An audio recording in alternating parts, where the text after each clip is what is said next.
बिस्मिल्लाहिर्रहमानिर्रहीम, अस्सलाम वालेकुम। कैसे हो? बच अ पार्टी।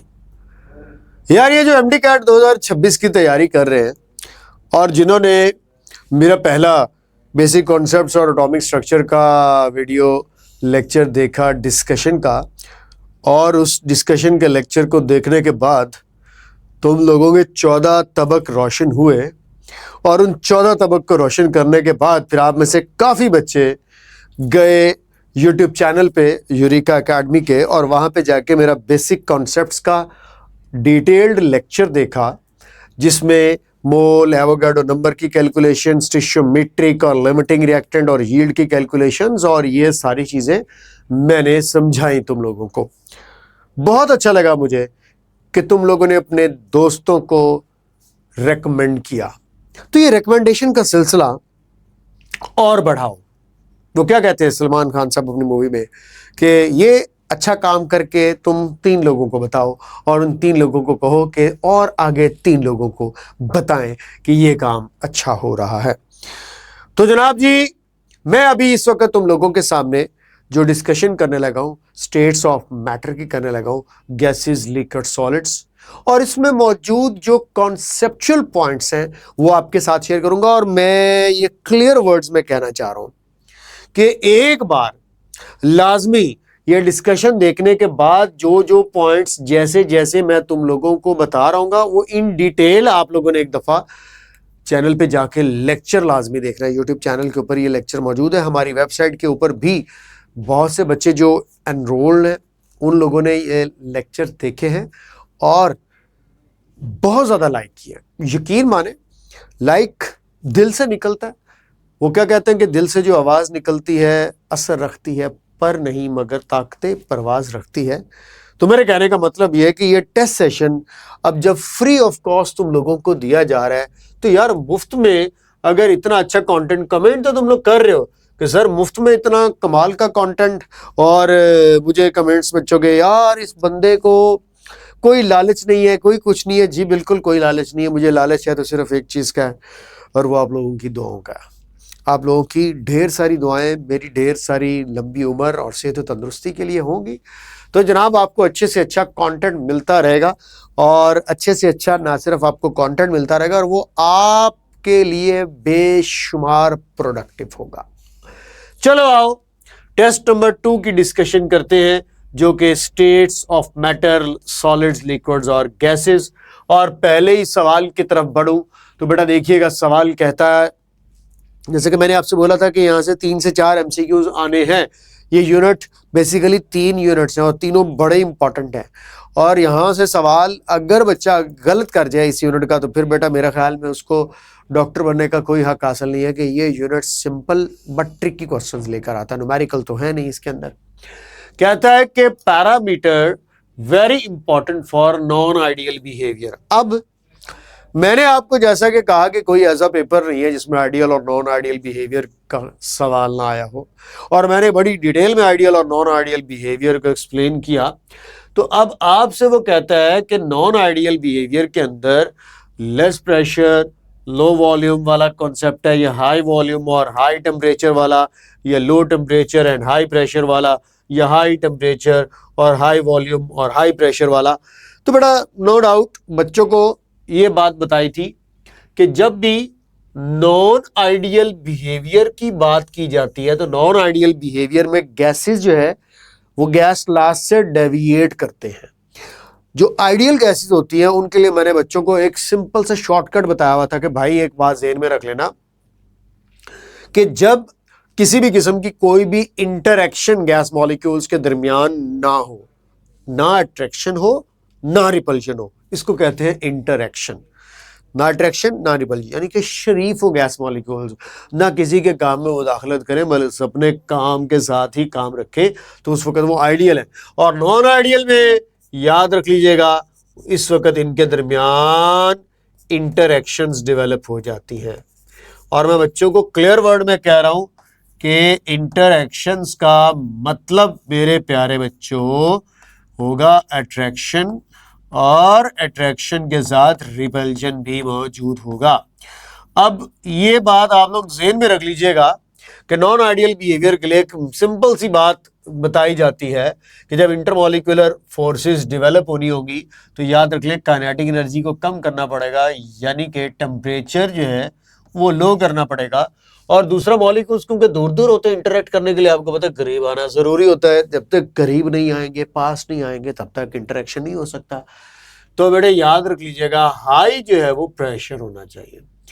तो हाई प्रेशर और लो टेम्परेचर ये दो ऐसी कंडीशंस हैं जिनमें काइनेटिक एनर्जी कम हो जाती है टेम्परेचर लो होने की वजह से, और करीब आ जाते हैं प्रेशर हाई होने की वजह से, और जिसकी वजह से वो एक दूसरे को इंटरेक्ट करना शुरू कर देते हैं, अट्रैक्शन और रिपल्शन डेवलप हो जाती है। तो लो टेम्परेचर और हाई प्रेशर इसके पीछे रीजन है। आइडियल और नॉन आइडियल बिहेवियर का एक बार फिर से कह रहा हूं, लेक्चर जरूर देख लेना। चस ना आए तो पैसे वापस, बस इतनी सी बात करूंगा। आगे चलते हैं बेटा। क्वेश्चन नंबर 2 है, अगर आप लोग देखें गौर से तो when a graph is plotted between pressure on x axis, फिर आइडियल और नॉन आइडियल बिहेवियर के हवाले से था। एक्स एक्सिस पे आप लोगों ने PV over R T Y axis पे ले लेना है और प्रेशर को ले लेना एक्स एक्सिस पर। ये वही आइडियल और नॉन आइडियल बिहेवियर को एक्सप्लेन करने वाला ग्राफ है जो कि आप लोगों ने देखा भी हुआ है। अब इस ग्राफ के हवाले से ये प्लॉट किया गया, मतलब मैं ग्राफ को ये एक्सप्लेन कर चुका हूं अपने वीडियो लेक्चर के अंदर, लेकिन अब आप लोगों को पहले दिखाना चाहता हूं कि यार क्वेश्चन क्या है। क्वेश्चन ये है कि when a graph is plotted between pressure on x axis and PV और or y axis for an ideal gas then. अब सवाल जो यहाँ पे था वो सवाल बड़ा सिंपल सा था कि उस वक्त कौन सी गैस कितना डेविएट करेगी, कितना डेविएट नहीं करेगी। If I want to show you the question, तो जरा यहाँ पे एक पॉज मारे और मैं आपको एक क्वेश्चन दिखाता हूं जी। तो जनाबे वाली क्वेश्चन यहाँ पे मेरे पास जो डिस्प्ले हो रहा है, मैं अभी आप लोगों को क्वेश्चन भी दिखा रहा हूँ। बात बड़ी सिंपल सी है कि ये जो चीज़ है, ये जो बात है आप लोगों को बताई जा चुकी है। सवाल आप लोगों ने डेफिनेटली ये अटेम्प्ट किया होगा जी। ये टेस्ट नंबर 2 इस वक्त मेरे सामने ओपन हो गया है और क्वेश्चन है कि when a graph is plotted between pressure on x axis and PV over RT on the Y axis for an ideal gas. तो पहले नंबर पर ऑप्शन थी कि हाइपरबॉलिक कर्व इज ऑब्टेन्ड। आप लोगों को याद हो, आप लोगों ने बॉयल्स लॉ में पढ़ा था और मैंने बॉयल्स लॉ में आपको बताया था ये बॉयल्स लॉ की जो कर्व है ये हाइपरबॉलिक कर्व है जो कि प्रेशर और वॉल्यूम के दरमियान होती है। अल्फा ऑप्शन ये थी। Beta option straight line obtained running in between X axis and Y axis, यानी कि ये वाली। अब आपको याद होगा बॉयल्स लॉ में प्रेशर और 1/v का जो ग्राफ था ये स्ट्रेट लाइन थी जो दोनों एक्सिस के दरमियान कर रही है, एक्स और वाई के दरमियान। तो ये बेटा बॉयल्स लॉ के ही ग्राफ हैं जो मैंने बड़ी डिटेल के साथ एक्सप्लेन किए थे। अब इस बॉयल्स लॉ के ग्राफ में एक ग्राफ ऐसा था जो कि आप लोगों ने पढ़ा था, मैं तुम लोगों को याद करवा दूं, वो था PV is equal to K constant और प्रेशर के दरमियान, और ये था straight line parallel to the X axis के ऊपर। और मैंने पढ़ाते हुए बताया था कि ये जो स्ट्रेट लाइन होती है ये आइडियल गैस के लिए होती है। ये तीसरा ग्राफ था जो बॉयल्स लॉ का था और इन्हीं ग्राफ्स में मैंने फिर टेम्परेचर को कांस्टेंट रखते हुए आपको बताया था, क्योंकि इन तमाम के तमाम ग्राफ्स को आइसोथर्म्स कहा जाता है और क्योंकि कांस्टेंट टेम्परेचर पर बनती है। उसके बाद फिर मैंने कहा कि अगर टेम्परेचर चेंज करें तो क्या होता है। तो जिन्होंने लेक्चर लिया है उनको ये बात बताई गई थी कि कर्व्स दोनों एक्सिस से अवे जाती है, straight line towards pressure axis move कर जाती है और ये स्ट्रेट लाइन भी parallel to the X axis रहते हुए अपवर्ड मूव करती है away from the X axis. अब यहाँ पर आप लोगों के पास जो इसकी डेल्टा ऑप्शन थी जब आपने अटेम्प्ट किया पेपर, तो a peak is obtained running parallel to the compressibility factor axis. अब ये है कंप्रेसिबिलिटी फैक्टर एक्सिस पैरेलल। अब आप लोग देखिएगा कि ये आप लोगों के पास डिफरेंट किस्म की पीक्स ऑब्टेन। सबसे पहले मुझे बताएं कि अल्फा ऑप्शन हो सकती है हाइपरबॉलिक कर्व, नो वे, ये आइडियल और नॉन आइडियल बिहेवियर का ग्राफ नहीं है। उसके बाद आपसे ये कहता है कि स्ट्रेट लाइन है जो कि रनिंग बिटवीन द जा रही है, डेफिनेटली ये ऑप्शन भी नहीं है, ये ऑप्शन भी नहीं है। उसके बाद चार्ली ऑप्शन है straight line is obtained running parallel to the pressure axis. ये देखें running parallel to the pressure axis. तो बेटा ये हमारे पास एक आइडियल गैस के लिए ग्राफ होता है। अच्छा, अब आपसे यहीं पर अगला सवाल पूछे कि नॉन आइडियल बिहेवियर शो करते हुए what happens to this straight line. ये स्ट्रेट लाइन जो थी ये आइडियल के लिए थी, ये जो ब्लू वाली। अब नॉन आइडियल बिहेवियर के लिए देख लें आप लोगों को स्ट्रेट लाइन के अबव या बिलो दो तरह की डेविएशन नजर आएंगी। और ये बेटा मैंने बताया था ऊपर वाली, जब कंप्रेसिबिलिटी फैक्टर ग्रेटर देन 1 होता है तो ये पॉजिटिव डेविएशन होती है, और जब ये लेस देन 1 होता है तो ये नेगेटिव डेविएशन होती है। तो ये दो तरह की डेविएशंस हैं। ये मैंने अपने लेक्चर में बड़ी डिटेल के साथ एक्सप्लेन किया है। एंड आई थिंक सो कि आप में से कोई भी ऐसा बच्चा नहीं होगा जो मेरा इतने बार कहने के बावजूद जाकर लेक्चर नहीं देखेगा। अगर तो कुछ सीखना चाहते हो और आइडियल और नॉन आइडियल बिहेवियर का क्वेश्चन हमेशा के लिए ठीक करना चाहते हो तो you have to watch my this video lecture. अगले सवाल की तरफ चले। इस क्वेश्चन का आंसर चार्ली लगाते हुए क्वेश्चन नंबर 3 की तरफ चले। विच of the following gases show more deviation from ideal behaviour. फिर वही बात, आइडियल बिहेवियर से डेविएट करने के लिए याद रख लीजिएगा, डेविएशन के लिए मैंने बच्चों को बताया है कि आप सिर्फ ये देखें कि ए एंड बी की जो वैल्यू होती है, जिनको वॉन डेर वाल कॉन्स्टेंट्स भी कहते हैं, जो रियल गैस इक्वेशन के लिए मैंने समझाया था, ये ए और बी की वैल्यू इंक्रीज होनी चाहिए बच्चों को मैं बताता हूं। और ए इसमें कोएफिशिएंट ऑफ अट्रैक्शन है, ये भी लेक्चर में बताया है। और बी जो है इसमें इफेक्टिव वॉल्यूम होता है। ये डिपेंड कर रहा होता है गैस की नेचर के ऊपर कि पोलर है या नॉन पोलर, और ये डिपेंड कर रहा होता है गैस मॉलिक्यूल के साइज के ऊपर। और ये दोनों चीजें जितनी ज्यादा होंगी उतना नॉन आइडियल या रियल बिहेवियर भी ज्यादा होगा। तो प्यारे बच्चों, अब आप लोगों से मोर डेविएशन की बात कर रहा है तो मैं बच्चों को फैक्टर भी पढ़ा चुका हूं, और मैंने बच्चों को बताया था कि यार पोलैरिटी जितनी ज्यादा होगी उतना नॉन आइडियल बिहेवियर ज्यादा होगा। और इसी तरह मैंने एटम्स की तादाद बताई थी, ये भी मैटर कर रही होती है। साइज ऑफ द मॉलिक्यूल भी मैटर कर रहा होता है। और इसकी डिटेल देखनी है तो you have to watch the lecture, you have to watch the lecture. यकीन मानो, दुनिया की कोई गैस भी तुम्हारी आंखों के सामने छोड़ दी जाए, आंखों के सामने छोड़ दी जाए, तो तुम उसको देखकर फौरन पता चला लोगे कि कौन कितनी आइडियल है और कौन कितनी नॉन आइडियल है।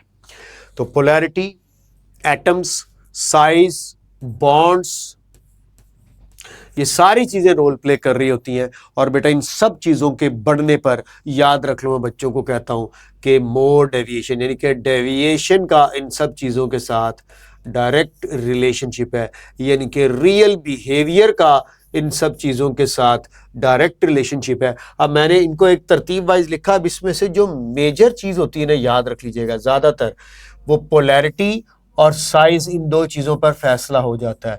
लेकिन बाज़ दफा ये दो चीजें नहीं फैसला कर पाती तो फिर हम एटम्स की तादाद और बॉन्ड्स की तादाद को देखते हैं, जिसकी बेस पर फैसला करते हैं। ये सारी एग्जांपल्स मैं समझा चुका हूँ, बता चुका हूँ, बार बार कह रहा हूँ। अब आओ जरा यहाँ पर चेकआउट करें।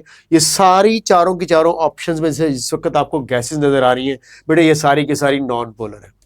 अब जब नॉन पोलर गैस आ जाती है ना, तो फिर नॉन पोलर के अंदर फिर वही बात, डिसाइडिंग क्राइटेरिया क्या होता है उनका, साइज या मैस।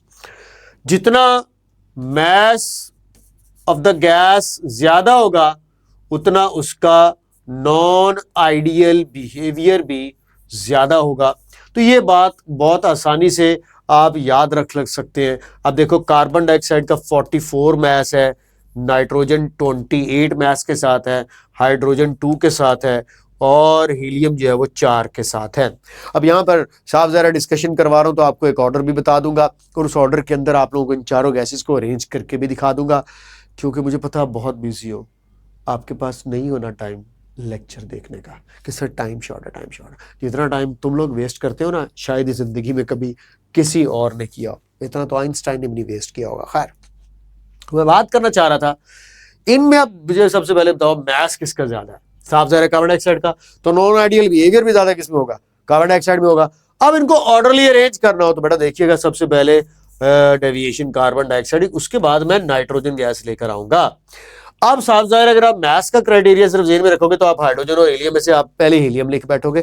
तो मैंने लेक्चर में यह बताया था कि जितनी भी नोबल गैसेस होती हैं ये सिंगल एटम पर मुश्तमिल स्मॉल साइज के एटम्स होते हैं, और इनर्ट इन द बिहेवियर होने की वजह से मोर आइडियल बिहेवियर शो करता है। और बल्कि हीलियम का तो मैंने बताया था ही के साथ ही अपनी बात कर रहे हैं।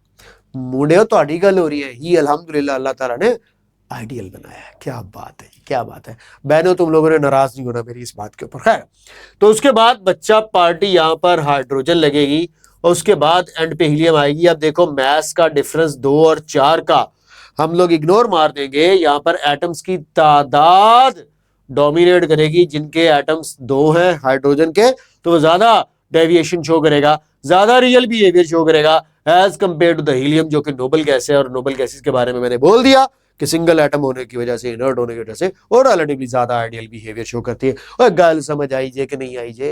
तो समझ आ गई है तो फिर हाथ चुको तो दुआ दे दो ना कि अल्लाह ताला हमारे सर शुएब द केमिस्ट्री गुरु को और लंबी सेहत और तंदुरुस्ती वाली जिंदगी ता फरमाए। आमीन।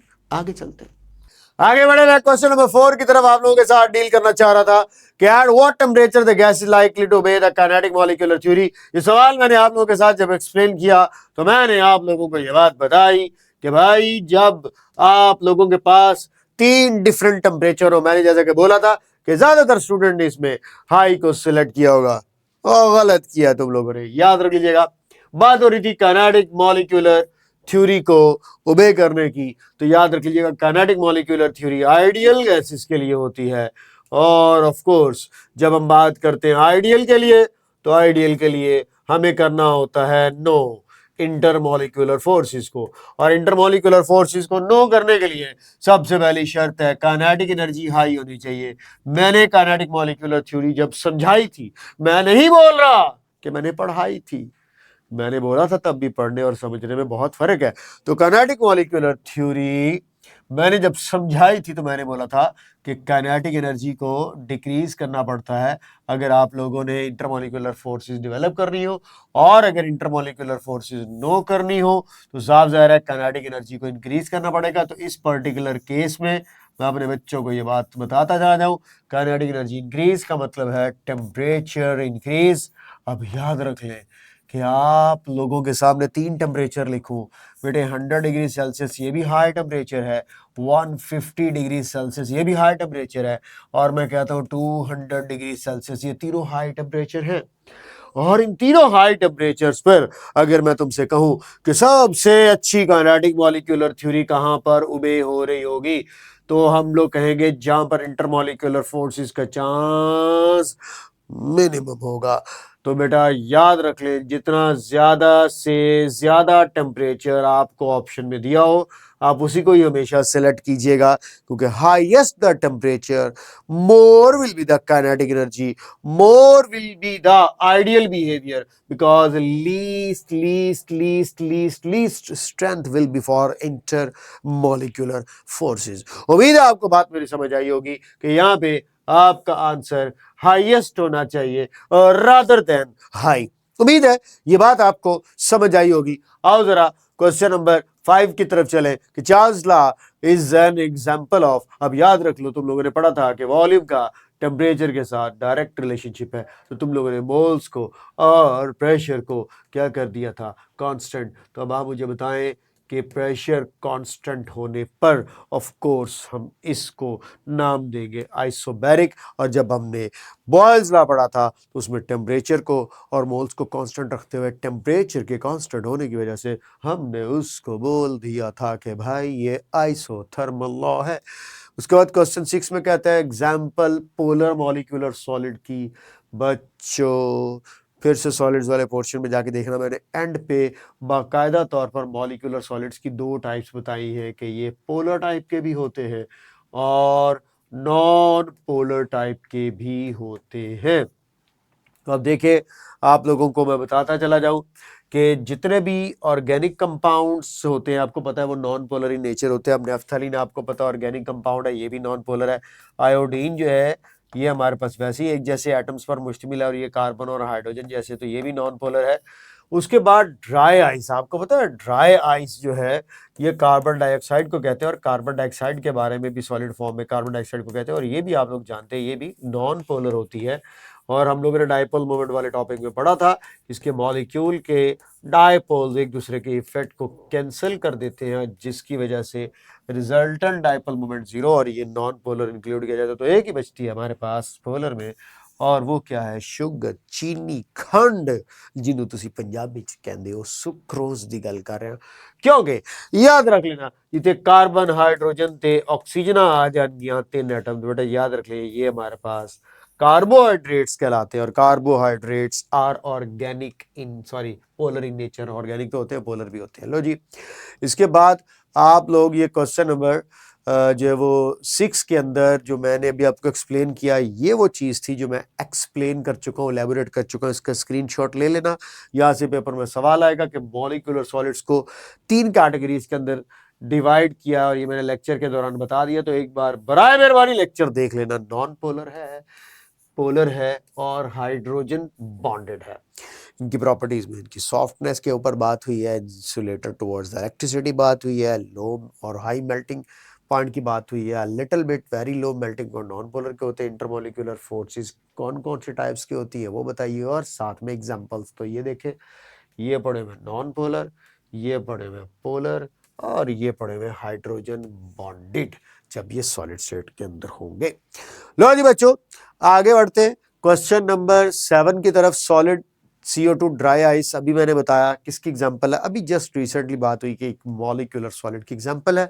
क्वेश्चन नंबर 8 देखें, अगर प्रेशर को कांस्टेंट रखा जाए at a given temperature, the volume of an ideal gas is doubled as compared to its volume at 0 degree Celsius, तो न्यू टेम्परेचर क्या होगा? चार्ल्स लॉ का सवाल है। याद है मैंने चार्ल्स लॉ की 2 मैथमेटिकल फॉर्म्स आपको करवाई है, V1/T1 is equal to V2/T2। आप यहां से भी इसको सॉल्व कर सकते हैं, लेकिन एक शर्त होगी कि इसमें आपको टेम्परेचर को लेना पड़ेगा केल्विन स्केल के अंदर।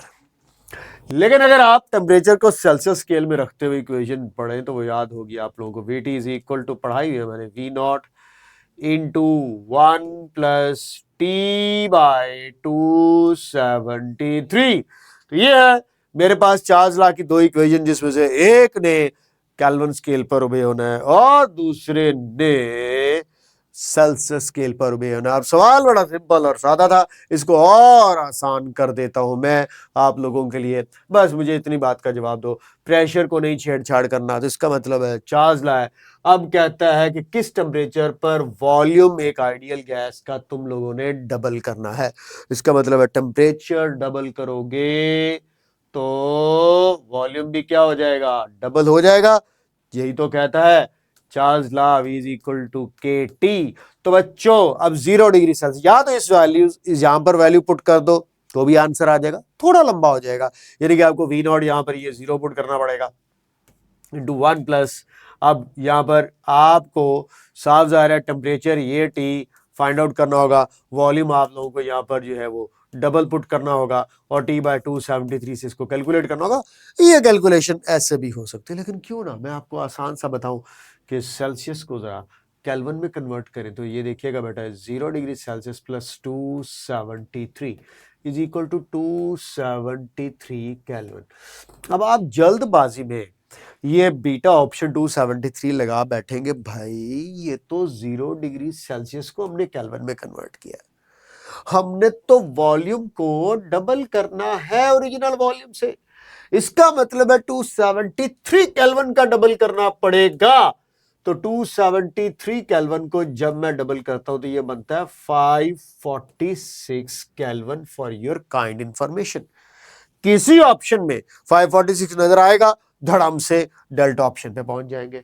ओए अक्ल के अंदर देखो तो सही, 546 तो पड़ा हुआ है, लेकिन 0 डिग्री साथ में उस टेम्परेचर स्केल भी तो देखो सेल्सियस है। अब एक केल्विन में 546 केल्विन आएगा। इसका मतलब अब केल्विन को दोबारा सेल्सियस में कन्वर्ट करने के लिए मुझे इस 546 में से फिर से 273 माइनस करना पड़ेगा, क्योंकि अब मैं केल्विन को सेल्सियस में लेकर के जा रहा हूं। तो ये आ जाएगा 273 केल्विन, 273 डिग्री सेल्सियस, केल्विन क्या है। तो अब आप लोग यहाँ पर केल्विन को सेल्सियस में कन्वर्ट करने के लिए इसमें 273 माइनस कर रहे हैं, तो 273 डिग्री सेल्सियस बनता है। यहाँ से कैलकुलेट करके देख लो तो भी आप लोगों को समझ आ जाएगी कि यहाँ पे आप इसको 273 डायरेक्ट आंसर इस इक्वेशन से भी इवैल्यूएट कर सकते हो। बहरहाल मैंने आपको बता दिया कि आपने पहले सेल्सियस को केल्विन में कन्वर्ट किया, टेम्परेचर को डबल किया, टेम्परेचर डबल होगा तो वॉल्यूम डबल होगा, उसके बाद केल्विन को अगेन सेल्सियस में कन्वर्ट कर लिया। पाचा पार्टी। आगे चले, कोई मुश्किल सवाल था? ना जी ना। The correct order of the boiling points of the liquids पूछे हुए। मैंने आपसे याद करें लेक्चर में ये बात कही थी कि आपको लिक्विड्स के बॉइलिंग पॉइंट्स याद करने की जरूरत नहीं, अगर आप चंद एक चीजें regarding to the intermolecular forces अपने माइंड में रख लेते हैं। और ये तो वैसे भी बड़ी फेमस एग्जांपल्स अगर आपको याद पड़ रहा हो तो। अब मेरा नहीं ख्याल कि अगर वो लेक्चर तुम लोग देखो तो तुम्हारा ये मसला हल ना हो, समस्या हल ना हो। बाकी इनके बॉइलिंग पॉइंट्स तो आपको याद ही होंगे, बड़े फेमस है। 19.9 डिग्री सेल्सियस है, अमोनिया का -33 डिग्री सेल्सियस। अब देखो, स्ट्रॉन्गेस्ट हाइड्रोजन बॉन्डिंग, थोड़ी वीक हाइड्रोजन बॉन्डिंग, थोड़ी और वीक हाइड्रोजन बॉन्डिंग, तो बॉइलिंग पॉइंट्स कम होते चले जाएंगे। और रही बात HCl, और HCl में आपको पता डाइपोल डाइपोल फोर्सेस है, तो डाइपोल डाइपोल फोर्सेस इन तीनों की साफ ज़ाहिर हाइड्रोजन बॉन्डिंग पर डोमिनेट करेंगी। ना भी याद हो तो इतनी बात तो आपको याद रहनी चाहिए हर सूरत में। और इसका HCl का राउंड अबाउट -186 इतना लो तक इसका देखा गया है बॉइलिंग पॉइंट। तो इसका मतलब डाइपोल डाइपोल फोर्स काफी वीक फोर्स होती है। क्वेश्चन नंबर 10 है कि वो सेट ऑफ सॉलिड एलिमेंट्स हैं 4 ABCD, और उनमें सबसे पहले नंबर पर जाइंट मेटेलिक स्ट्रक्चर होना चाहिए। वो जो मैंने चारों क्रिस्टलाइन सॉलिड्स का कंपैरिजन पढ़ा है वहां से सवाल है। सबसे पहले नंबर पर मेटालिक सॉलिड आप लोगों को देखना था। उसके बाद मैक्रोमोलिकुलर मैंने बताया हुआ, इसको बच्चे मॉलिक्यूलर सॉलिड समझ लेते। बेटा मैक्रोमोलिकुलर याद रख लीजिएगा, कोवेलेंट सॉलिड्स का दूसरा नाम है, लाइक डायमंड और ग्रेफाइट और सिलिका जैसे। उसके बाद सिंपल मॉलिक्यूलर स्ट्रक्चर, यानी कि आपके पास पहले नंबर पर मेटालिक, दूसरे पर कोवेलेंट और तीसरे पर सिंपल मॉलिक्यूलर देखा जाएगा। अब अल्फा ऑप्शन में आपको पहले दोनों इस वक्त मेटालिक, फिर तीसरा भी मेटालिक और फिर आगे मॉलिक्यूलर सल्फर नजर आ रहा है, तो इसलिए ये ऑप्शन निगलेक्ट कर दी जाएगी। ये देखो शुरू में ही आप लोगों के पास मैक्रोमोलिक्यूलर आ गया, तो ये गलत हो जाएगी। तो पहले मेटालिक शर्त है। अब ये देखें, एल्यूमिनियम तो मेटालिक था, उसके बाद पहले उन्होंने मॉलिक्यूलर सल्फर दे दिया है, तो ये गलती थी यहाँ पर। ये देखो मेटालिक सिलिकॉन, ये मैक्रोमोलिकुलर यानी कि कोवेलेंट सॉलिड्स के अंदर आता है। उसके बाद सल्फर और फास्फोरस मॉलिक्यूलर सॉलिड्स के अंदर आते हैं, तो डेफिनेटली यही ऑप्शन सेलेक्ट की जाएगी। तो यहाँ पे बेसिकली SiO2 सिलिका होना चाहिए था, ज़्यादा बेहतर था। खैर कोई मसला नहीं, नो इशू। और अगर आप इसको बिल्कुल एक्यूरेट देखना चाहे बेटा, ये एक सिंबॉलिक क्वेश्चन है, ये S8 और P4 इस तरीके से, ठीक है। नेक्स्ट क्वेश्चन की तरफ बढ़े, क्वेश्चन नंबर 11। क्वेश्चन नंबर 11 जो है that is basically about the correct boiling points के हवाले से बात हो रही थी। Increasing order of the boiling points of the hydrides of the 6th A group. Once again मैं कह रहा हूं कि आप कोई और लेक्चर टाइम निकाल के देखो या ना देखो, मेरा हाइड्रोजन बॉन्डिंग वाला लेक्चर लाजमी देख लेना। सवाल ही पैदा नहीं होता है कि कोई भी पेपर में सवाल हो, केमिस्ट्री का किसी भी लेवल का पेपर हो, चाहे पब्लिक सर्विस कमीशन का हो, MD कैट हो, व्हाटएवर हो, उसमें हाइड्रोजन बॉन्डिंग का क्वेश्चन ना आए, ऐसा मुमकिन नहीं है। सवाल ही पैदा नहीं होता, तो हाइड्रोजन बॉन्डिंग का क्वेश्चन आना ही आना। अब correct increasing boiling points of the hydrides of 6 की बात हो रही थी, तो बेटा वहां पर क्लियर कट मैंने डिटेल में समझाया, तो बराए मेहरबानी एक दफा जाकर लेक्चर जरूर देख लेना। वाटर हाइड्रोजन बॉन्डिंग की वजह से टॉप पे है, और उसके बाद इनके अंदर जो है वो साइज की वजह से पोलराइजेबिलिटी होती है, और पोलराइजेबिलिटी जो है वो इनके बॉइलिंग पॉइंट्स को इनहांस कर देती है। और H2S के अंदर ना तो पोलैरिटी होती है इतनी ज्यादा कि हाइड्रोजन बॉन्डिंग डेवलप कर सके, और ना ही सल्फर के स्मॉल साइज की वजह से पोलराइजेबिलिटी होगी। और इसका बाकायदा तौर पर जो मैंने ग्राफ एक्सप्लेन किया था वो भी तुम लोगों ने यकीनी तौर पर देखना है, मैंने काफी डिटेल में ये समझाया है। तो ये ग्रुप 6 की बात हो रही थी, सबसे टॉप पे वाटर पड़ा हुआ है, उसके नीचे देखो H2S, और ये H2SE और H2TE का अगेन बढ़ना मैंने आपको बताया due to size and polarisability होगी। तो बचा पार्टी, ये वो बात थी जो मैं अपने प्यारे प्यारे मासूम मासूम बच्चों के साथ शेयर करना चाहता था। अगले सवाल की तरफ बढ़ूंगा। Question number 12, overall structure of ice is just like that. मैंने पढ़ाया अपने लेक्चर में कि आइस होती है फेस सेंटर्ड क्यूबिक, FCC, जो कि वाटर मॉलिक्यूल से मिलकर के बनती है। तो वाटर मॉलिक्यूल फेस और कॉर्नर दोनों पर लगे होंगे। तो ये देखिए आपके सामने इस वक्त आइस का स्ट्रक्चर। अब बिल्कुल सेम इसी जैसा डायमंड का भी स्ट्रक्चर होता है। ये कार्बन एटम आप लोगों को दिख रहे होंगे। तो बेटा इस वक्त आइस और डायमंड दोनों का स्ट्रक्चर आप लोगों के सामने मौजूद है और दोनों फेस सेंटर्ड क्यूबिक हैं। अब ये फेस सेंटर्ड क्यूबिक क्या होता है इसको भी मैंने एक्सप्लेन किया है कि जब आपके पास एक क्यूबिक स्ट्रक्चर के कॉर्नर पर और फेसेस दोनों पर एटम्स, आयंस या मॉलिक्यूल्स अटैच्ड होते हैं तो उसको फेस सेंटर्ड क्यूबिक स्ट्रक्चर कहा जाता है। क्वेश्चन नंबर 13 की तरफ बढ़ूंगा। Which of the following statement is not true about evaporation. Lecture देखोगे सवाल दोनों हलवा लगेंगे, हलवा। तो बेटा नॉट ट्रू के अंदर देखिए स्पॉन्टेनियस ओके है, कॉजेस कूलिंग सबको पता है, बच्चा बच्चा बूटा बूटा डाली डाली जाती है। Increases with the increase of the surface area भी समझ आता है। टेम्परेचर इंक्रीजिंग नहीं, मैंने बोला था ये टेम्परेचर डिक्रीजिंग फिनोमिना है क्योंकि ये कूलिंग इफेक्ट कॉज करता है सराउंडिंग पर। तो हमेशा इफेक्ट सराउंडिंग पर देखा जाता है। मुश्किल था नहीं। क्वेश्चन नंबर 14 देखें। क्यों जंप मारता है यार तू, इतने नाराजगी है कोई हमसे। विच of the following halogen has the highest melting and boiling point. वही बात, जब साइज पोलराइजेबिलिटी बढ़ती चली जाएगी तो लंदन डिस्पर्शन फोर्सेस की स्ट्रेंथ भी बढ़ती चली जाएगी। अब बेटे आपको पता है जब आपसे हैलोजन एसिड्स की बात करेगा तो सिनेरियो थोड़ा सा चेंज होगा। पहले HF आएगा, उसके बाद आपको पता है HI आएगा, फिर HBr आएगा और मजे की बात है इसमें सबसे एंड पर HCl आएगा। ये वो 7th A के हाइड्राइड्स हैं। तो मैं कह रहा हूं, बार बार कह रहा हूं, डिस्कशन आपको इंडिकेशन देने के लिए है कि भाई ये चीज तुम्हें आनी चाहिए और उस चीज तक पहुंचने के लिए लेक्चर तक पहुंचना जरूरी है। कौन सी स्टेटमेंट मॉलिक्यूलर सॉलिड्स के लिए करेक्ट है, इसी तरह के सवाल होंगे। नेटवर्क ऑफ एटम्स जो है वो मॉलिक्यूलर सॉलिड्स में नहीं होता, ये कोवेलेंट सॉलिड्स के अंदर होता है। आप लोगों ने उसको पढ़ा है। They have high melting points. तो बेटा मॉलिक्यूलर सॉलिड्स के साथ हाई वाला कोई सीन नहीं होता। आपको पता है इनके अंदर वीक फोर्सेस होती है, जैसे कि अभी मैंने आपको दिखाया अभी पोलर और non polar. They are very hard and greater energy is required to break them. बकवास है ये, ठीक है। Their volatility is very high. Volatility का मतलब होता है बेटे low boiling points and melting points. तो याद रख ले ये मॉलिक्यूलर सॉलिड्स को मैंने लेक्चर के अंदर क्लियर वर्ड्स में कहा था कि इनको वोलेटाइल सॉलिड्स भी कहा जाता है। ठीक है जी।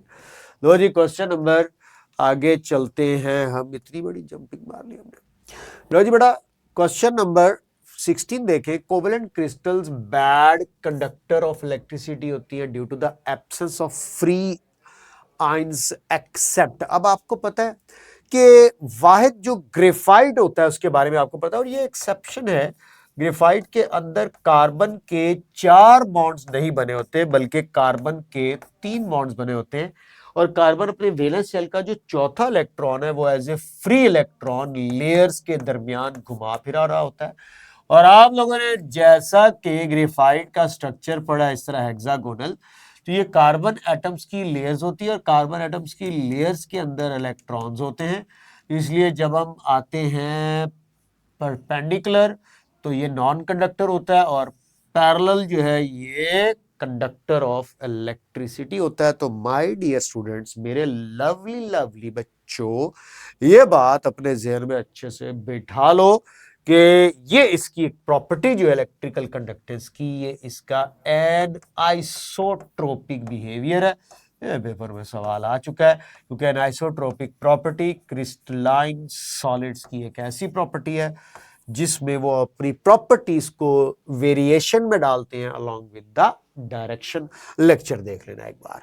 Covalent crystals have a giant molecules like diamond and silicon carbide. अब आपको पता है अभी मैंने कोवेलेंट की बात की, इनको मैक्रो मॉलिक्यूलर भी कहते हैं। जायंट मॉलिक्यूल से ही ये वर्ड निकला मैक्रो मॉलिक्यूलर। अब अगली बात क्या सुनाना चाहता हूं तुम लोगों को, soluble in all solvents, no way, they are insoluble in all polar solvents only. ये गलत हो गया, ये ओनली का वर्ड नहीं आ रहा, insoluble in all solvents was the key word here. और soluble in the non polar solvent निकलता है बेटा डायमंड शायमंड किसी के अंदर डिसॉल्व नहीं होते। Which of the following statement about the ionic solid, covalent solid and molecular solid is incorrect? बेटा ये गौर से देखना होता है इस सवाल में कि करेक्ट पूछा है या इनकरेक्ट पूछा। अब आपने जब ये प्रॉपर्टीज देखी होंगी तो आपको दिखा होगा कि कोवलेंट के very low melting and boiling points जब कह दिया गया होगा तो ये बात बिल्कुल गलत है।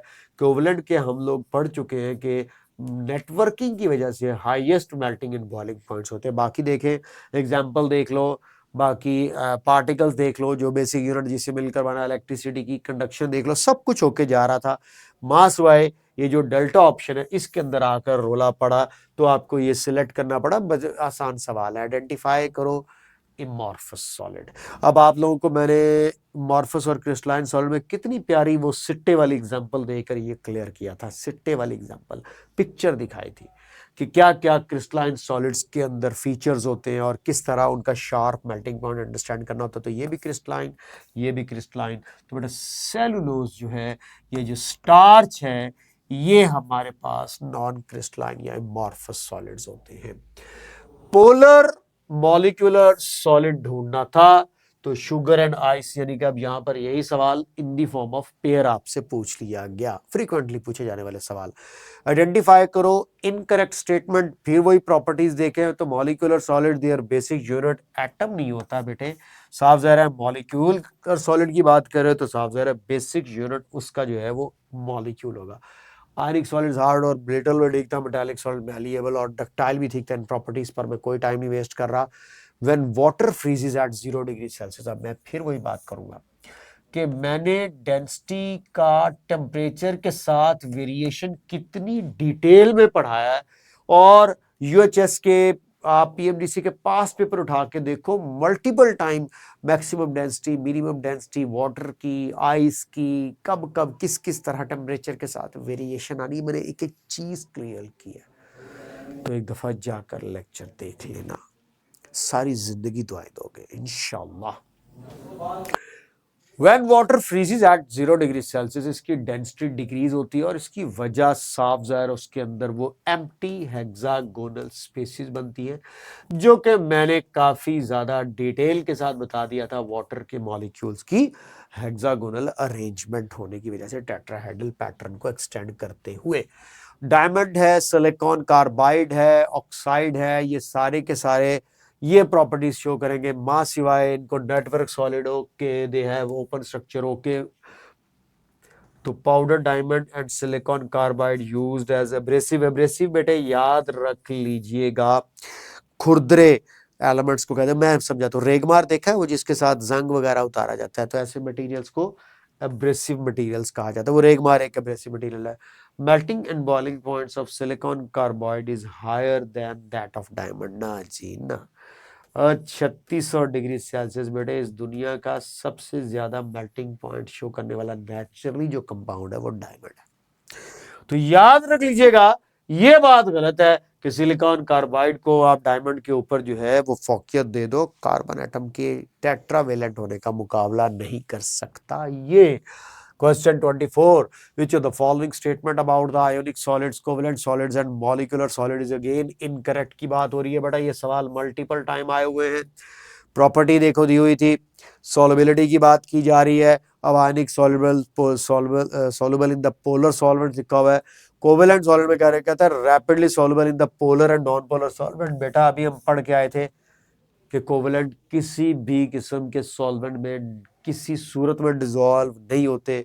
और मॉलिक्यूलर सॉलिड्स में कहता है कि polar compounds in polar and non polar. ये तो बात ठीक थी, लेकिन डेल्टा में जो मिस्टेक थी मैंने आपको बता दी। बाकी आप चेक करें, melting points high, very high, low, और इलेक्ट्रिकल कंडक्टिंग, नॉन कंडक्टर्स, और ये वो everything was perfect and okay.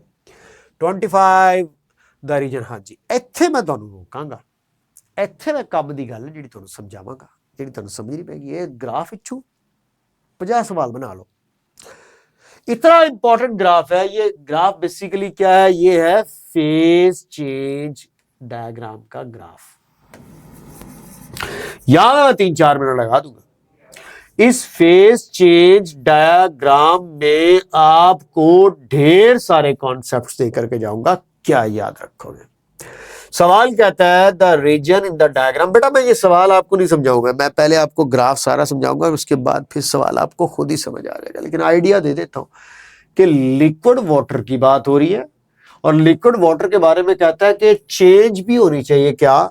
Kinetic energy. और वो liquid state of the water के लिए काइनेटिक एनर्जी चेंज का पूछ रहा है। अब काइनेटिक एनर्जी चेंज किसके साथ रिलेट होती है आपको पता ही है?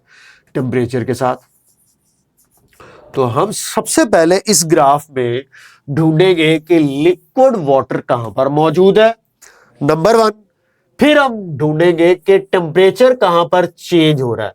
तो चेंज इन द टेम्परेचर और liquid state in this graph ढूंढकर ही हम डिसीजन बताएंगे। जिस तरह ये 1, 2, 3, 4, 5 और 6 डिफरेंट रीजन आपको दिखाए जा रहे हैं। नो डाउट आंसर इसका यहां पर हम डेल्टा ऑप्शन लगा तो लेते हैं, लेकिन इसको मेरे बच्चों में आपको अब समझाना चाहता हूं। और आओ जरा समझो अब जरा इसको। ये है वो ग्राफ जो मैंने आपको समझाना है। ग्राफ है जनाबे वाली, इस वक्त टेम्परेचर को लिया जाएगा अलोंग वाई एक्सिस और ये नीचे हीट जो आप प्रोवाइड कर रहे हो क्यू वो मौजूद है।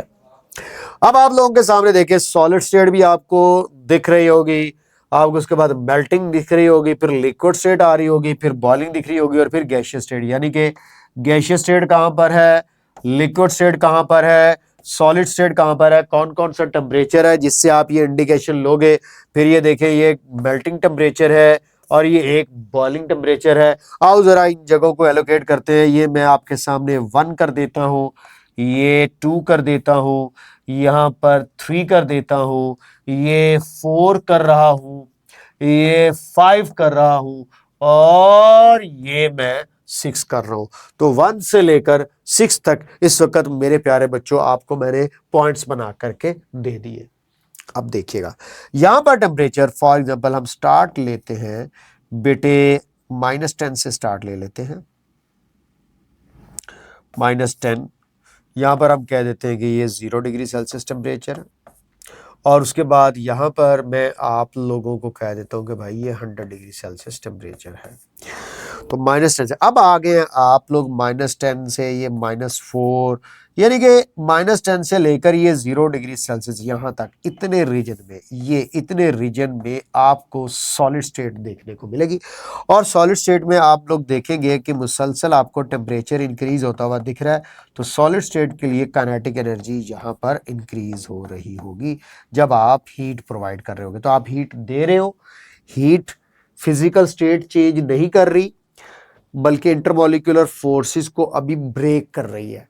इंटरमॉलिक्यूलर फोर्सेस यहाँ पर ब्रेक होती चली जा रही है और एक ऐसा पॉइंट आता है 0 डिग्री सेल्सियस टेम्परेचर पर कि जहां पर आप मुसलसल हीट दिए जा रहे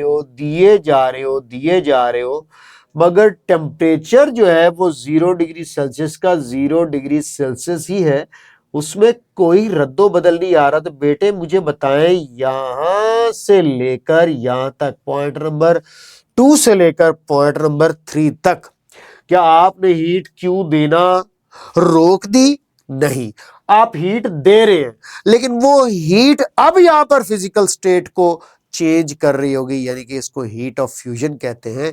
और ये हीट ऑफ फ्यूजन यहां पर अब इंटरमॉलिक्यूलर फोर्सेस को इतना तोड़ेगी कि उसको अब इस वक्त फेज चेंज लेकर के आना है। यहां पर वो मॉलिक्यूल्स की वाइब्रेशंस ऑसिलेशंस को इंक्रीज कर रही थी, वो जो हीट दे रहे थे काइनेटिक एनर्जी एनहांस हो रही थी। अब यहां पर टेम्परेचर या काइनेटिक एनर्जी के साथ कोई रोला दला नहीं, सारे के सारी अब जो एनर्जीज होगी कि ये मॉलिक्यूल्स ने एक दूसरे को जो जकड़ा हुआ है ये एक दूसरे को छोड़े ताकि उसकी फिजिकल स्टेट चेंज हो। अब यहाँ पर बैक वक्त आपको 2 फिजिकल स्टेट्स इक्विलिब्रियम में नजर आएंगी, यानी कि सॉलिड स्टेट के अंदर और लिक्विड स्टेट के अंदर। याद रख लो एक इक्विलिब्रियम आता है 0 डिग्री सेल्सियस पर जिसको आप लोगों ने पढ़ा हुआ है डायनामिक इक्विलिब्रियम। और यहां पर जो आप सिस्टम में हीट स्टोर करवा रहे होते हो, उसको लेटेंट हीट ऑफ फ्यूजन कहा जाता है। और ये सिस्टम के अंदर स्टोर हो रही होती है। और यहाँ पर जो हीट आप सिस्टम को साफ ज़ाहिर है, फ्यूजन का मतलब मेल्ट होने के लिए, तो मेल्टिंग टेम्परेचर पर जाकर ये जो डायनामिक इक्विलिब्रियम आता है उस पर सिस्टम में दी जाने वाली हीट काइनेटिक एनर्जी टेम्परेचर में चेंज नहीं लेकर आती, बल्कि सिस्टम का पार्ट बनती है। और उस हीट को कहते हैं लेटेंट हीट ऑफ फ्यूजन या सिंपल हीट ऑफ फ्यूजन कह सकते हैं। अब इंटरमोलिकुलर फोर्सेस इतनी ब्रेक हो चुकी कि फिजिकल स्टेट चेंज होगी। अब 3 से लेकर 4 तक आपको लिक्विड स्टेट दिखेगी। अब यहां पर आप जैसे जैसे देखें हीट मजीद देते चले जाएंगे तो आपको एक काइनेटिक एनर्जी और टेम्परेचर में चेंज नजर आता जाएगा। यही था सवाल कि लिक्विड स्टेट के लिए काइनेटिक एनर्जी चेंज कहां पे हो रही है, तो 3 और 4 के दरमियान हो रही है। जैसे ही 4 स्टेज पर पहुंचेगा बॉइलिंग पॉइंट आ जाएगा और बॉइलिंग पॉइंट पर फिर से एक दफा लिक्विड और गैसियस स्टेट के दरमियान डायनामिक इक्विलिब्रियम होगा। और यहां पर फिर से तुम हीट सिस्टम को प्रोवाइड करोगे तो सही, लेकिन वो हीट अगेन टेम्परेचर या काइनेटिक एनर्जी में चेंज नहीं करेगी, बल्कि इंटरमोलिकुलर फोर्सेस को ब्रेक करने के चक्करों में सिस्टम का अगेन पार्ट बनेगी। और इसको कहते हैं latent heat of vaporisation, LHV। इसको हीट ऑफ वेपोराइजेशन यहाँ पे कहा जा रहा है और ये इसके बॉइलिंग टेम्परेचर पर होता है। तो याद रख लीजिएगा, मेल्टिंग टेम्परेचर और बॉइलिंग टेम्परेचर दोनों पर सिस्टम के अंदर एक हीट स्टोर हो रही होती है और उस हीट्स के 2 नाम है। अगर मेल्टिंग टेम्परेचर है तो लेटेंट हीट ऑफ फ्यूजन होगी, और अगर बॉइलिंग टेम्परेचर है तो लेटेंट हीट ऑफ वेपोराइजेशन। याद है आप लोगों ने पढ़ा था कि steam can brings more severe burns as compare to the boiling water. उसकी वजह यही है कि इनके अंदर एक एक्स्ट्रा हीट छिपी होती है। स्टीम बात लो और गर्म पानी के साथ बात लो, स्टीम बात ज्यादा चस करवाता है क्योंकि उसमें ज्यादा हीट कंटेंट्स होते हैं। उसके बाद आपको पता है 5वें और 6ठे के दरमियान गैसियस स्टेट है, और गैसियस स्टेट के साथ आपको पता है हीट दोगे तो आपको मजीद आगे टेम्परेचर बढ़ता हुआ नजर आएगा। तो बच्चे पूछते हैं sir what happens after 6 stage. बेटा 6 स्टेज के बाद आगे प्लाज्मा स्टेट में स्टेज चला जाना होता है, यानी कि मजीद हीट दोगे तो आयोनाइजेशन हो जाएगी और आपको मिलेगी प्लाज्मा स्टेट। समझ आइए। लो जी, अब इस फेज चेंज में चाहे आपको लिक्विड स्टेट के लिए काइनेटिक एनर्जी चेंज पूछ ले या सॉलिड स्टेट के लिए काइनेटिक एनर्जी चेंज पूछ ले। अब सॉलिड स्टेट के लिए काइनेटिक एनर्जी चेंज 1 से 2। कौन सी स्टेज में काइनेटिक एनर्जी चेंज नहीं हो रही? जहां पर सॉलिड और लिक्विड इक्विलिब्रियम है 2 और 3। कहां पर लेटेंट हीट ऑफ फ्यूजन होगी 2 और 3। कहां पर लेटेंट हीट ऑफ वेपोराइजेशन होगी 4 और 5। कहां पर दोनों के दरमियान इक्विलिब्रियम होगा 4 और 5 और ब्ला ब्ला ब्ला ब्ला ब्ला। ठीक है बेटा, आगे चलते हैं। करेक्ट गैस इक्वेशन आपके पास कौन सी हो बेटा? ये तो पढ़ा हुआ आप लोगों ने, P1V1 is equal to P2V2। अब यहां पर चालाकी क्या लगी हुई है? कोई चालाकी नहीं है भाई। ये इधर वाला इधर लाके डिवाइड कर दिया है और इधर वाला ऊपर जाकर मल्टीप्लाई कर दिया, तो आप लोगों को बस कंफ्यूज किया गया और तो कुछ भी नहीं। और मैंने जब आपको बॉयल्स लॉ या चार्ल्स लॉ पढ़ाए तो मैंने आप लोगों को ये बात बताई कि लेफ्ट साइड राइट और राइट साइड लेफ्ट साइड पर घुमा फिराकर आपको पेपर में सवाल दे सकता है। मुश्किल सवाल था नहीं भी। जी क्वेश्चन नंबर 27 की बात करें, बड़ा आसान सा टेम्परेचर है। जिस तरह आप लोगों को बताया था काइनेटिक मॉलिक्यूलर थ्योरी समझाते हुए कि वेलोसिटीज के साथ क्या रिलेशनशिप है, काइनेटिक मॉलिक्यूलर थ्योरी और टेम्परेचर का रिलेशनशिप आप लोगों के साथ डिस्कस हुआ। लेक्चर में एक दफा देखिएगा।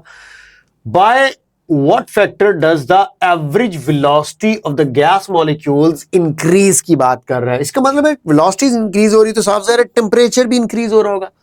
When the temperature in Kelvin is doubled।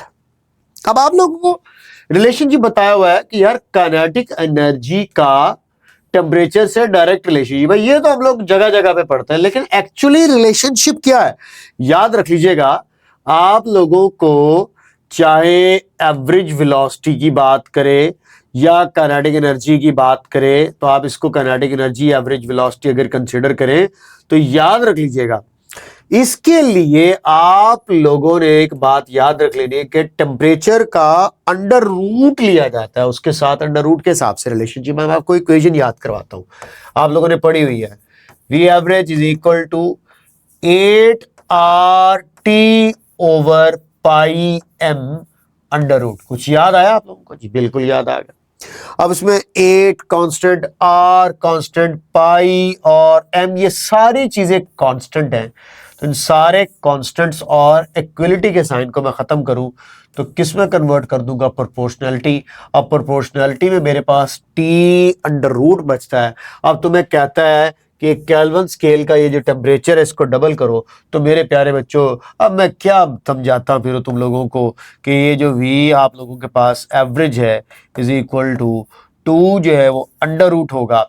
अब 2 का अंडर रूट तुम लोगों में से किसको नहीं पता, नहीं पता तो फिर बेटा याद रख लेना कि चंद एक अंडर रूट आप लोगों को पता होना चाहिए। 2 का अंडर रूट, 3 का अंडर रूट, इस तरह करके चंद एक वैल्यूज तो आपके नॉलेज का पार्ट होने। लेकिन असल चीज ये थी कि यहाँ पर मुझे पता है कि बच्चों ने ये पढ़ा हुआ है कि अगर टेम्परेचर को डबल करेंगे तो साफ ज़ाहिर है काइनेटिक एनर्जी भी डबल हो जाएगी। और मुझे 99.99% श्योर है कि तुम्हें काफी बच्चों ने यहाँ पे इसको 2 लगाया होगा। तो खुदारा अकल के नाखुन लो। सिंपल और ट्रिकी क्वेश्चंस तुम लोग गलत करते हो। सिंपल सिंपल सवाल होते हैं, बच्चों वाले सवाल होते हैं और गलत कर जाते हो यार। The basic distinction between solids, liquids और गैसियस में क्या है? आपको पता है कि जो इंटरमॉलिक्यूलर फोर्सेस है ना, वही उनको करीब से करीब और दूर से दूर तक लेके जाती है। स्पेसिस को मैं बिल्कुल ओवरव्यू करने जा रहा हूँ यहाँ पर। Size of the molecule matter नहीं कर रहा होगा, ऑल ऑफ द अबव के बारे में तुम लोग मैटर करेगा बेटा। यहाँ पर अगर बेसिक का वर्ड ना होता तो हम कहते हैं the distinction between solid, liquid and gases lies in the difference between, तो हम लोग क्या कहते हैं, all of these, all of the above. इसका मतलब क्या हुआ, जब बेसिक डिस्टिंक्शन की बात आएगी तो बेसिक के वर्ड की वजह से स्ट्रेंथ ऑफ द बॉन्ड्स की तरफ इशारा किया जाएगा। ये भी सवाल गलत हो गया। आप लोगों ने अपनी फेवरेट चॉइस ढूंढी होगी, ऑल ऑफ दीज। अब यही वो गलतियां तुम लोगों ने करनी है। आज डिस्कशन का पर्पज ही यही है कि तुम्हें इन गलतियों से बचाऊं। और क्या यहाँ पे बीन बजाने आए हो भैंस के सामने? वैसे कर तो मैं ही रहा हूं। Under what conditions will the density of ideal gas will be maximum? बेटा किन्नू नहीं पता density of already is equal to PM over RD। General gas equation से निकाली हुई है तुम लोगों ने। अब यहां पर याद रखिएगा डेंसिटी का प्रेशर के साथ डायरेक्ट होता है और टेम्परेचर के साथ इनवर्स रिलेशनशिप होता है। आप में से बच्चा बच्चा बूटा बूटा डाली डाली जानती होगी कि मैक्सिमम करना चाहते हो डेंसिटी को तो साफ जाहिर है टेम्परेचर को लो करो और प्रेशर को हाई करो, तो ये बढ़ाओ और ये कम करो तो आपको मैक्सिमम डेंसिटी मिलेगी। इस रिलेशनशिप को उम्मीद है तुम लोगों ने याद रखा होगा। Question number 30, correct value of general gas constant R. आय हाय हाय हाय हाय, मुझे उम्मीद है तुम लोगों ने गलत नहीं किया होगा। अब देखो मासूम बच्चों, ये जो वैल्यू होती है तो ऐसा ही वैल्यू, और इसके साथ आप लोगों ने जाउल पढ़ा तब के इसके अंदर ये मिस्टेक मौजूद है। ये 62.4 पर ये सेंटीमीटर नहीं है, ये डेसीमीटर क्यूब है। वैल्यूज आप लोगों को टेबल में मैंने बताई थी। और ये 0.821 पर यहाँ पर ATM इंटू DM क्यूब है। तो बेटा यही चालाकी लगाई और अब ये देखिएगा कि जाउल में साथ में अर्ज करके लिख दिया और अर्ज की वैल्यू आपके सामने पता ही है, 1 जाउल इज इक्वल टू 10⁻⁷ अर्ज। तो बच्चों आसान सा सवाल था, ये भी गलत किया तो फिर तुम लोगों का अल्लाह ही हाफिज है। V वर्सेस T ग्राफ बन रहा है। आपको याद होगा ये मैंने डिफरेंट प्रेशर्स पर तुम लोगों को पढ़ाया था कि एक प्रेशर P1 है और एक प्रेशर P2 है आइडियल गैस के लिए। तो कौन सा इनमें करेक्ट रिलेशनशिप होगा, तुम लोगों ने ये बात अच्छे तरीके से ज़हन में रख लेनी है कि बेटे यहां से आप लोग चेक कर सकते हैं बड़ी आसानी के साथ। जरा मैं रेड कलर के साथ आपको सिलेक्शन करके दिखाता हूं। बेटा ये देखिएगा वॉल्यूम और प्रेशर का क्या रिलेशनशिप आप लोग जानते ही है, इनवर्स रिलेशनशिप है। ये P1 प्रेशर पर वॉल्यूम की वैल्यू है और ये P2 प्रेशर पर वॉल्यूम की वैल्यू, और वॉल्यूम ने ऊपर को बढ़ना है और साफ ज़ाहिर है नीचे को कम होना है। तो P2 प्रेशर पर आपको ये वॉल्यूम की वैल्यू मिल रही है, P1 प्रेशर पर ये वॉल्यूम की वैल्यू मिल रही है। तो साफ ज़ाहिर है कम वॉल्यूम कहां पर होगा, जहां पर प्रेशर ज्यादा होगा। तो P2 is greater than P1, तो ये हाई प्रेशर होगा एज कंपेयर टू P1 जो कि लो है। तो समझ आई है कि यहां पर आप लोगों को ग्राफ तो चार्ल्स लॉ का था लेकिन सवाल को समझने के लिए बॉयल्स लॉ को सामने रखा। लो जी, इस ग्राफ में आपको कौन सा लॉ इलस्ट्रेट हो रहा है? आप लोगों को बताया था ये एब्सोल्यूट जीरो वाला ग्राफ है और मेरे ख्याल में मैं आपको एक कसम देता हूं, आपको अपनी जिंदगी में जो सबसे ज्यादा पसंद इंसान है उसकी कसम, एक बार ये एब्सोल्यूट जीरो वाला मेरे ग्राफ वाला लेक्चर जाके देखो, किस तरह से मैंने इसमें ये पॉइंट और ये पॉइंट एक्सप्लेन किया है, तीनों पॉइंट्स के नाम, और फिर ये ग्राफ की शेप कब होगी, और केल्विन स्केल में अगर ग्राफ बने तो क्या शेप होगी, सेल्सियस स्केल में ग्राफ हो तो क्या शेप होगी, ए टू जी सब कुछ एक्सप्लेन किया हुआ, एक दफा देख लेना, दुआएं दोगे। Which of the following has the strongest intermolecular attractive forces? जनाब ये साइज बढ़ेगा, जब साइज बढ़ेगा तो हमारे पास डेफिनेटली इंटरमोलिकुलर फोर्सेस की स्ट्रेंथ भी बढ़ेगी। तो आयोडीन I2 सबसे ज्यादा शो कर रहा है, तो आंसर चार्ली।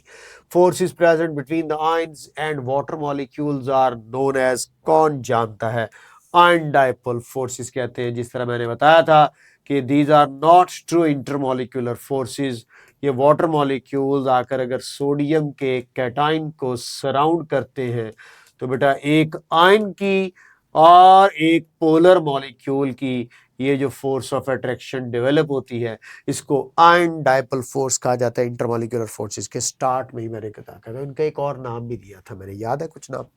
जी बिल्कुल, हाइड्रेशन फोर्सेस। अगर सॉल्वेंट वाटर हो तो ये हाइड्रेशन फोर्सेस कहलाती हैं। Which of the following compound hydrogen bonding is not present? Very important question. Water में साफ ज़ाहिर है, अमोनिया में और एथेनॉल, इन सब में हाइड्रोजन बॉन्डिंग होती है। हाइड्रोजन बॉन्डिंग वाला लेक्चर आपने यकीनी तौर पर देखना होगा, साफ ज़ाहिर है मैंने उसमें बाकायदा तौर पर यह भी बताया कि एक हाइड्रोजन बॉन्ड बनाने के लिए कितने हाई इलेक्ट्रोनेगेटिव एटम्स रिक्वायर्ड होंगे। Which of the following as the strongest bonding in the solid state? अब dipole dipole forces, London dispersion forces, London dispersion forces और आयोनिक बॉन्ड। अब साफ ज़ाहिर है आयोनिक का मुकाबला तो इनमें से कोई भी नहीं कर सकता। और अगर तुम लोगों को याद हो तो मैंने तमाम की तमाम इंटरमॉलिक्यूलर और इंट्रामॉलिक्यूलर फोर्सेस की स्ट्रेंथ का एक पूरा ऑर्डर लिखवाया बच्चों को, आयनिक बॉन्ड से शुरू होकर लंदन डिस्पर्शन फोर्स तक गया हूं, ए टू जी हर चीज बताई है। Spontaneous mixing of the particles को डिफ्यूजन कहते हैं, जो गैस की एक प्रॉपर्टी है। सिंपल सा सवाल था। Liquids have no definite shape, क्योंकि आपको याद होगा लेक्चर के स्टार्ट में कहा था कि इनके अंदर मॉलिक्यूल जो है वो कॉन्स्टेंटली स्लाइडिंग ओवर करते रहते हैं, जिसकी वजह से उनकी डेफिनेट शेप डेवलप नहीं हो पाती। अलबत्ता डेफिनेट वॉल्यूम जरूर होता है, फोर्सेस उनको जो है वो अटैच कर लेती है, लेकिन वो इतनी स्ट्रांग नहीं होती कि वो उनको रिजिड कर दे लाइक सॉलिड्स, तो एक दूसरे के ऊपर स्लाइड ओवर करते रहते हैं और वॉल्यूम जो है वो डेफिनेट कर जाते हैं, बट शेप डेफिनेट नहीं हो पाती। प्रोपेनोन एक पोलर कंपाउंड है, आप जानते हैं, एसीटोन को कहते हैं। और अगर मैं तुम लोगों से कहूं कि यार प्रोपेनोन को आप लोग वाटर में अगर मिसिबल कर पा रहे हो तो इसके पीछे कौन सी फोर्स हो सकती है, तो आओ सबसे पहले तो ये देखो कि आपको इस वक्त यहां पर वाटर और प्रोपेनोन दोनों का मैंने स्ट्रक्चर बना करके दिखा दिया, गौर से देख लेना। पहली ऑप्शन में कहता है कि बोथ आर पोलर मॉलिक्यूल, तो नजर आ रहा है जी दोनों में कार्बन और हाइड्रोजन और ऑक्सीजन जब मौजूद होगा तो ये इलेक्ट्रोनेगेटिविटी के डिफरेंस ने पोल्स डेवलप कर लेने। बीटा ऑप्शन देखते हैं कि dipole dipole attraction between them, तो बिल्कुल जी जब पोलर मॉलिक्यूल्स होंगे तो उनमें डाइपोल डाइपोल अट्रैक्शन तो होगी। और याद करो मैंने आपसे कहा था कि हाइड्रोजन बॉन्डिंग भी एक्चुअली डाइपोल डाइपोल फोर्स होती है, एक स्पेशल केस होता है डाइपोल डाइपोल फोर्स का। सिर्फ वजह क्या होती है कि उसमें हाइड्रोजन का होना मस्ट होता है, इसलिए इसको हम लोग जो है वो साथ ही डाइपोल डाइपोल फोर्स के हाइड्रोजन बॉन्डिंग भी कह सकते हैं। तो अगर हम ये कहें कि सारी की hydrogen bonding dipole dipole force है, बिल्कुल है, लेकिन सारी dipole dipole force hydrogen bonding नहीं है, तो ये बात भी बिल्कुल ठीक है कि जिनके अंदर पार्शियल पॉजिटिव हाइड्रोजन होगा सिर्फ वही डाइपोल डाइपोल हाइड्रोजन बॉन्डिंग कहलाएगी। तो हाइड्रोजन बॉन्डिंग वाली ऑप्शन एक बचती है। और आपको पता है दो ऑप्शन श्योर हो जाएं तो फिर आपने ना आओ देखना है ना ताओ, तो फिर ऑल ऑफ दीज लगाना है। अब आओ जरा समझो कि आपको ये जो फोर्स डेवलप होती हुई नजर आ रही है, ये हाइड्रोजन बॉन्डिंग तो है ही। और मैंने बच्चों को बताया हुआ है कि hydrogen bonding is a special type of a dipole dipole force. ये बात आप लोग अगर लेक्चर लोगे तो आपको पता चलेगा। और the last question, strongest hydrogen bond पूछा हुआ है। मैंने दोनों बातें बताई थी, एक्सटेंट ऑफ हाइड्रोजन बॉन्डिंग की भी बात हुई थी। अगर स्ट्रॉन्गेस्ट हाइड्रोजन बॉन्ड पूछोगे तो साफ जाहिर है हाइड्रोजन बॉन्ड की स्ट्रेंथ इलेक्ट्रोनेगेटिविटी का डिफरेंस डिसाइड करती है। जितना इलेक्ट्रोनेगेटिविटी का डिफरेंस होगा उतना हाइड्रोजन बॉन्ड स्ट्रांग होगा। लेकिन अगर यहां पर आपको एक्सटेंट ऑफ हाइड्रोजन बॉन्डिंग कहता, एक्सटेंट की बात करता, तो फिर एक्सटेंट में आपको लेक्चर बताया था कि आप लोन पेयर्स भी देखते हैं और पार्शियल पॉजिटिव हाइड्रोजन एटम्स भी देखते हैं। इनकी बुनियाद पर फैसला किया जाता है। कैसा लगा डिस्कशन लेक्चर, मुझे ये बताओ। जहां पर मुझे एलैबोरेट करना था, रुकना था, समझाना था, एक्सप्लेन करना था, भेजे में बात घुसानी थी, वहां पर मैं रुका। और जहां पर मुझे पता है कि ये चीजें तुम्हें पता होनी चाहिए, वहां पर मैं नहीं रुका। बस यही समझाने के लिए अल्लाह ताला ने मुझे आप लोगों के पास भेजा है। मुझे आपकी ढेर सारी दुआएं, ढेर सारा प्यार, ढेर सारी मोहब्बत चाहिए। और किसी भी किस्म की कोई भी कंफ्यूजन अगर आपको हो रही है, बंदा ना चीज ऑलवेज हाजिर है। अगले डिस्कशन का पार्ट मुलाकात करते हैं। Bye bye.